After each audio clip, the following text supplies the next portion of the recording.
In the name of Allah, the most gracious, the most merciful. The grand auditorium at Jefferson State University was filled beyond capacity that evening, the kind of crowd that gathers when controversy and conviction are scheduled to share the same stage. Students stood along the walls with notebooks and phones ready. Faculty members whispered to one another in low analytical tones, and the campus media team had already positioned cameras to capture every moment. A massive LED screen behind the stage displayed the title of the event in bold white letters, Faith and Freedom, a public debate.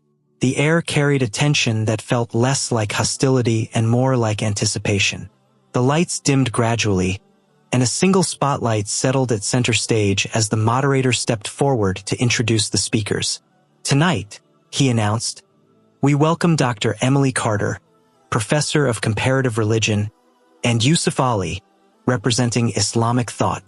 A polite wave of applause moved through the hall as Dr. Carter walked confidently to the podium, dressed in a tailored charcoal blazer, her posture upright and assured.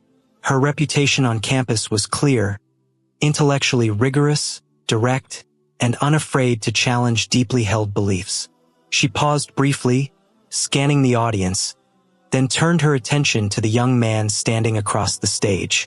Let's begin with something simple, she said, her voice steady and precise. Islam requires its followers to abstain from food and water from dawn to sunset for an entire month. In a world guided by modern health science, where hydration and nutrition are essential to physical function, how does deliberate deprivation reflect compassion? Is this spiritual growth or unnecessary suffering? Her question echoed through the auditorium, and a heavy silence followed. Yusuf Ali stood calmly near the opposite microphone, dressed in a crisp white shirt beneath a navy blazer, his expression composed and attentive. Though still a high school senior, he carried himself with quiet confidence rather than youthful nervousness. He stepped forward slightly and responded in a measured American accent. Is hunger always cruelty, or can it sometimes be discipline? The simplicity of his reply shifted the atmosphere from confrontation to reflection. Dr. Carter raised an eyebrow thoughtfully. Discipline implies measurable benefit, she responded. The human body requires fuel. Why would a merciful God require physical strain as proof of devotion? Her tone was analytical rather than mocking. Yusuf nodded respectfully. Structured fasting, when practiced responsibly, has documented physical benefits, he said. But beyond biology, it trains self-restraint. When you voluntarily step away from what is lawful and available, like food and water, you strengthen your ability to step away from what is harmful. He paused briefly. It builds discipline in a culture that constantly rewards excess. A few students exchanged glances as the room grew quieter. Dr. Carter paced slowly across the stage before speaking again. Yet during Ramadan, many people report irritability and fatigue. If fasting refines character, why does it sometimes expose anger? If anger surfaces, Yusuf replied calmly, it reveals what was already there. Fasting is meant to discipline speech, ego, and reaction. Prophet Muhammad, peace be upon him, taught that if someone provokes you while fasting, you should disengage and remind yourself of your commitment. The goal is inner control, not outward display. A professor in the front row leaned forward, intrigued by the ethical dimension of the answer. Dr. Carter stopped pacing and faced Yusuf directly. Why make it mandatory? She asked. Does obligation not weaken authenticity? Structure does not eliminate sincerity, Yusuf answered. Every meaningful pursuit, medicine, law, athletics, requires disciplined frameworks. Ramadan is a structured environment designed to recalibrate the heart, and faith itself cannot be forced. Belief begins with choice. The tension in the auditorium softened into thoughtful stillness. Dr. Carter tilted her head slightly. So you're suggesting fasting produces freedom rather than restriction? When you learn to control hunger, Yusuf said evenly, you begin to control ego. And when you break your fast at sunset, Even a glass of water feels like a blessing instead of an entitlement. The spotlight held both speakers in quiet contrast, and it became clear that the conversation was no longer about hunger alone. It was about the architecture of discipline itself. The atmosphere in the auditorium had shifted from confrontation to concentration, and Dr. Emily Carter returned to the podium with a measured calm that suggested she was no longer simply challenging, but examining. "Let's move beyond fasting," she said, her voice steady and deliberate. "Islam requires 5 daily prayers. From an outside perspective, that appears excessive, structured interruptions throughout the day. Does God truly require constant acknowledgement, or does the believer fear forgetting?" Her words were precise, designed to test the logic rather than provoke emotion. Yusuf Ali adjusted the microphone slightly and faced both Dr. Carter and the audience with quiet composure. "Prayer is not for God's benefit," he replied evenly. "It's for ours." His tone was clear and unhurried. In a society built around constant productivity, 5 daily pauses interrupt the illusion that we are self-sufficient. They remind us that we are accountable, limited, and dependent. Dr. Carter stepped away from the podium and began walking slowly across the stage, her movements thoughtful rather than dramatic. "Many people practice reflection or mindfulness without fixed schedules," she countered. "Why must devotion be tied to specific times and physical movements?" "Because consistency shapes character," Yusuf answered.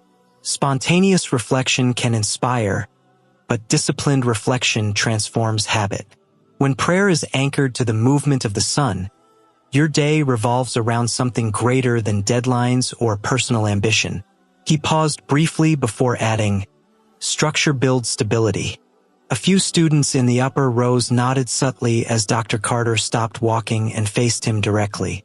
"And what about prostration?" she asked, bowing, placing one's forehead on the ground. "Many in the West interpret that as humiliation. Why must spirituality involve physical lowering?"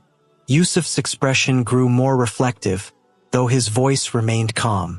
"Because pride can be more destructive than weakness," he said. "When someone willingly bows, they confront their ego. In Islam, only God is absolute. Everything else is temporary and dependent." He held her gaze. "Prostration is not degradation. It is alignment." The auditorium grew noticeably quieter, as if even minor movements felt intrusive. Dr. Carter folded her arms loosely. "America values autonomy," she said. "Freedom here often means self-determination. Doesn't structured worship restrict personal liberty?" "True freedom," Yusuf replied, "is mastery over impulse. If anger controls you, you are not free. If desire controls you, you are not free. Structured worship builds internal discipline, and internal discipline protects freedom."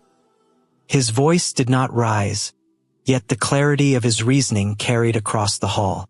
A professor near the center aisle adjusted his glasses thoughtfully as Dr. Carter leaned lightly against the podium.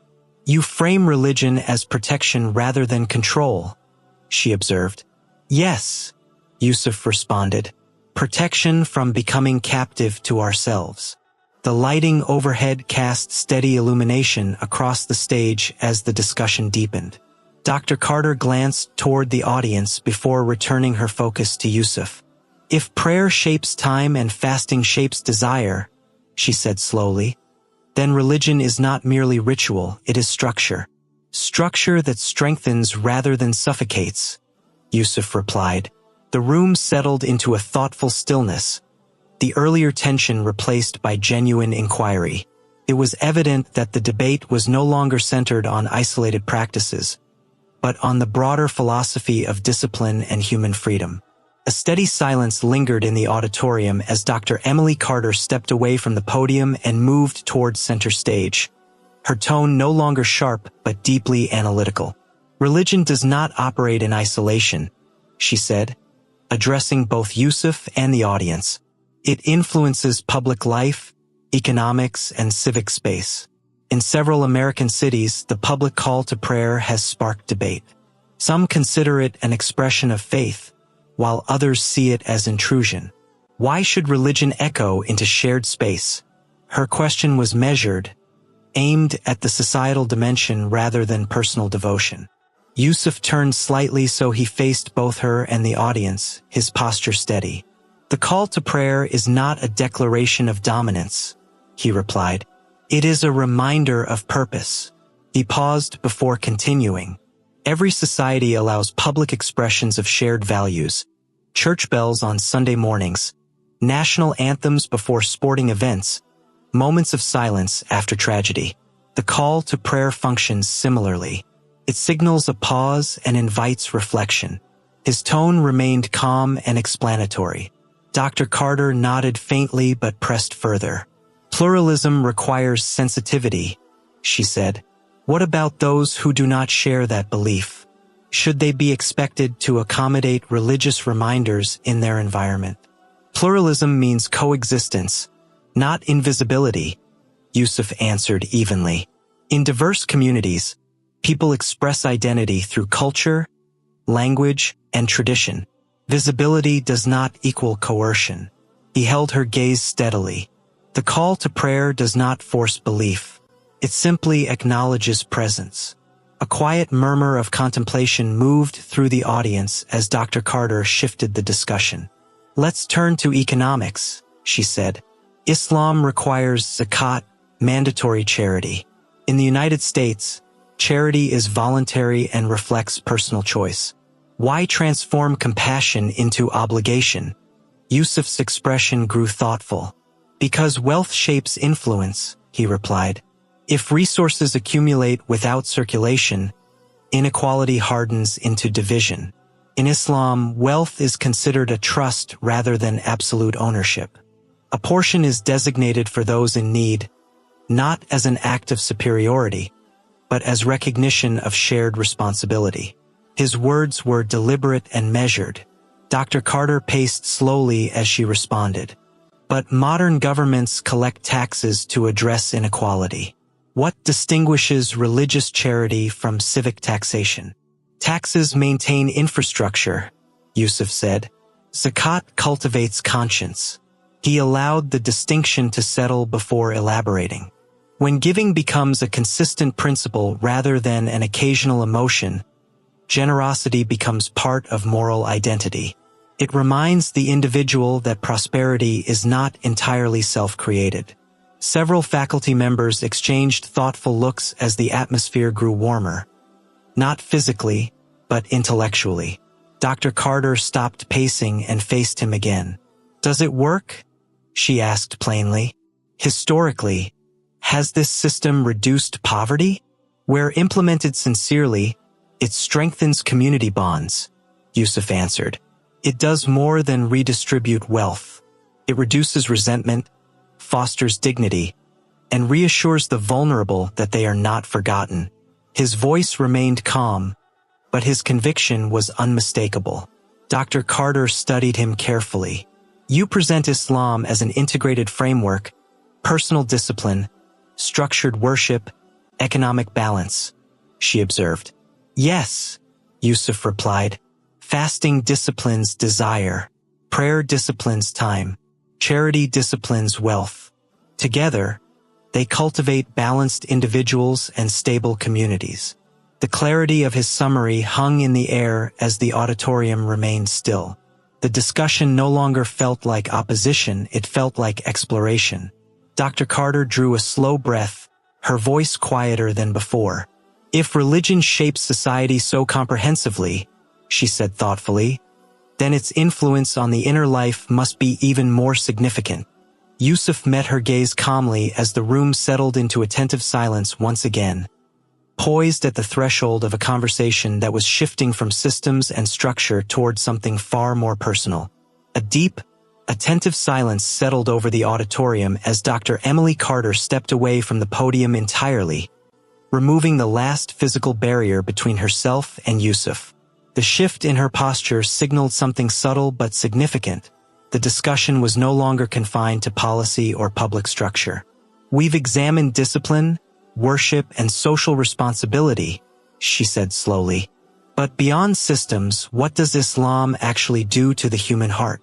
Her tone was no longer challenging. It was searching. Yusuf paused briefly before responding, his expression calm and steady. It anchors the heart, he said. In a culture driven by comparison, status, income, recognition, Islam teaches that your worth is not defined by achievement alone. It teaches that you were created intentionally, with purpose. His voice remained composed, free of urgency or pressure. Dr. Carter folded her hands lightly in front of her. Purpose can inspire, she acknowledged, but it can also limit. If everything is seen as the will of God, does that not reduce ambition?